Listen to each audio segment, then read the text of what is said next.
অস্ট্রেলিয়ার ক্রিসমাস দ্বীপে শুরু হয়েছে এক অবিশ্বাস্য পদযাত্রা। 10 কোটিরও বেশি লাল কাঁকড়া দ্বীপের রেইনফরেস্ট থেকে ছুটে চলেছে সমুদ্রের দিকে। দ্বীপ জুড়ে এখন কেবল তাদেরই দাপট।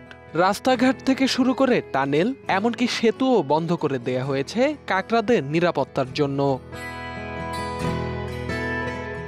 ভিডিওতে দেখা যায় সারি সারি লাল কাঁকড়ার দল মাঠঘাট ও রাস্তা পেরিয়ে এগিয়ে যাচ্ছে উপকূলের দিকে। স্থানীয় কর্তৃপক্ষ বসিয়েছে সতর্কতামূলক সাইনবোর্ড, তৈরি করেছে বিকল্প সড়ক এবং গতিসীমা নির্ধারণ করেছে চালকদের জন্য, যাতে নির্বিঘ্নে চলাচল করতে পারে কাঁকড়ারা। প্রতি বছর বর্ষাকালের প্রথম বৃষ্টির পরপরই শুরু হয় তাদের বার্ষিক প্রজনন যাত্রা। সময়টা নির্ভর করে চাঁদের গতির উপর। প্রবল জোয়ারের মুহূর্তে, ভোর হওয়ার আগ মুহূর্তে যখন সমুদ্রে প্রবল জোয়ার থাকে, তখনই এই যাত্রায় নামে কাঁকড়ারা।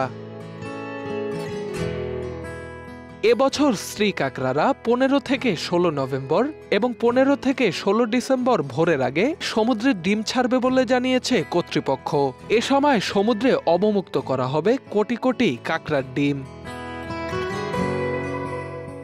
কাঁকড়াদের এই বিশাল যাত্রাকে নির্বিঘ্ন করতে তৈরি করা হয়েছে কাঁকড়া সেতু আর আন্ডারপাস টানেল, যাতে তারা ব্যস্ত সড়ক পেরোতে পারে নির্বিঘ্নে। প্রকৃতি ও মানুষের সহাবস্থানের এমন অনন্য উদাহরণ হয়ে উঠেছে এই ক্রিসমাস দ্বীপ।